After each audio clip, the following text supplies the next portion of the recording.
The Gospel of Mark just moves at this breakneck speed. But right in the middle, the story just slams on the brakes for this one moment that, well, it changes everything. We're going to unpack a story that reveals a really surprising truth about who has real faith and who might just be going through the motions. It's an incredible tale of two desperate people, two very different ways of reaching out to Jesus, and two outcomes that'll make you rethink what you thought you knew. So picture this. A powerful, respected man literally falls to his knees in public, begging Jesus to save his dying daughter. Of course, Jesus agrees, and they start rushing off. But on the way, something stops them in their tracks. Their urgent mission gets completely derailed by a woman forgotten by pretty much everyone, with a secret crisis all her own. And what happens next? It's not just some random detour. No, it's the key to understanding a huge idea that runs through the entire Gospel of Mark. So you have to understand, this isn't some random interruption. The author of Mark is using this really clever literary structure that scholars call a Markan sandwich. It's brilliant, really. He starts one story, hits pause, tells a totally different story right in the middle, and then goes back to finish the first one. What he's doing is he's basically forcing us to put these two stories side by side, to see how that middle story, you could call it the meat of the sandwich, totally changes how we understand the bread on either side. Okay, so who are these two people at the very heart of this story within a story? Well, they could not be more different. We're talking polar opposites, the ultimate insider and the ultimate outsider. And both of them are facing a life-or-death crisis. So first, you've got Jairus, and this guy's a big deal. He's a synagogue leader, a public figure that everyone in town knows and respects. He comes to Jesus in broad daylight in front of a whole crowd and falls at his feet. And then, on the complete other end of the spectrum, there's this woman. We don't even get her name. She's an outcast, considered unclean because of a chronic illness, and she spent all her money on doctors who couldn't help. Her whole approach is the exact opposite of his. She tries to stay hidden in the crowd, just hoping for a secret touch. And here's where it gets really interesting. There's this one detail that connects these two totally opposite stories. The number 12. Jairus' daughter, who's on the brink of death, is 12 years old, and the woman, who's on the brink of complete despair, has been suffering for, you guessed it, 12 years. Come on, that's no coincidence, right? Mark is deliberately linking the end of one young life with the long, drawn-out suffering of another. But, their social status, that's not even the most important difference between them. What Mark really wants us to zoom in on is the difference in their faith. How does each of them, in their own desperate situation, actually reach out for help? Now, think about what's going through her head. This isn't some big public prayer. It's a private, whispered hope. She's thinking to herself, if I can just touch even the hem of his robe, I'll be made well. This is just raw, pure faith, born from having absolutely nothing left to lose. And what Jesus does next is just, wow.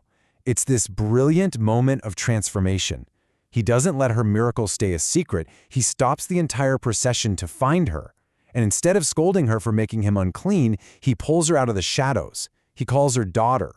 And get this, it's the only time he uses that word for someone in the entire gospel. He publicly welcomes this outcast into his new family, and he makes it clear, it was her faith that did this. But just as we're celebrating this amazing moment, boom, devastating news arrives for Jairus. Someone from his house comes and says, your daughter is dead. Why bother the teacher anymore? It's over. And in that moment of absolute heartbreak, Jesus turns to him and gives him this command. He's at a crossroads. He can either be paralyzed by that human fear, or he can find the courage to believe in a power that can overcome even death itself. Okay, so the word fear can be a little confusing here because the Bible actually talks about two different kinds of fear. There's the human fear, the panic, the terror, the kind the disciples felt on the boat in the storm. That kind of fear leads straight to doubt.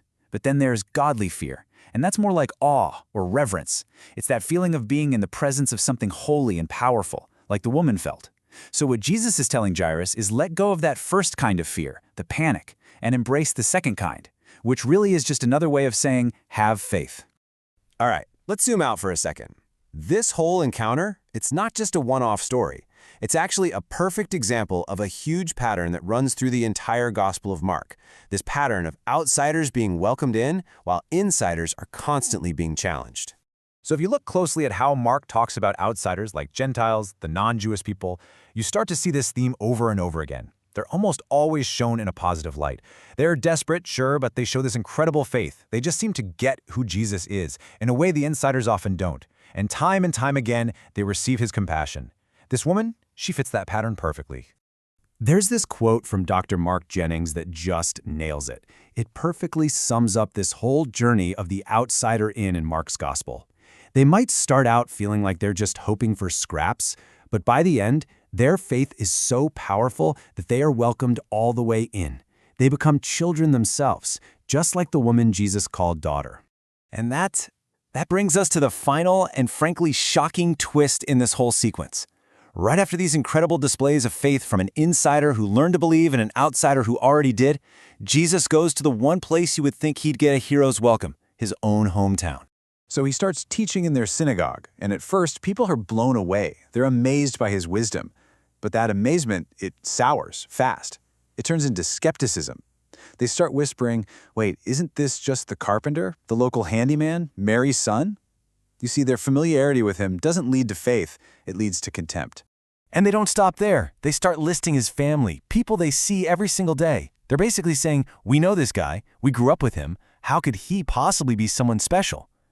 They're so focused on his ordinary, everyday family that they are completely blind to the extraordinary reality standing right in front of them. And then we get this stunning line. It wasn't just confusion or doubt. It says, and they took offense at him. The very people who should have known him best, the ultimate insiders, were the ones who rejected him the most fiercely. And Jesus' response? It's just heartbreaking, really. He connects himself to this long, sad history of prophets who weren't rejected by foreigners, but by their own people, their own families. He's living out that classic story, the ultimate insider rejection. This next line, it's one of the most powerful in this entire section. It says that Jesus was amazed at their lack of faith. Think about that. The same Jesus who just witnessed the profound, desperate, world-changing faith of an outcast woman is now genuinely shocked by the unbelief of his own neighbors. Wow. The contrast just couldn't be more stark. So, this whole story, this tale of two touches, it leaves us with a really tough question, one that's hard to shake. The respected leader had to fight through his fear. The people who knew Jesus his whole life were blinded by that familiarity. But the nameless, outcast woman with absolutely nothing, she had the purest faith of all. It really makes you wonder, doesn't it? Why is it that sometimes true faith is easiest to find when you have absolutely nothing else to hold on to?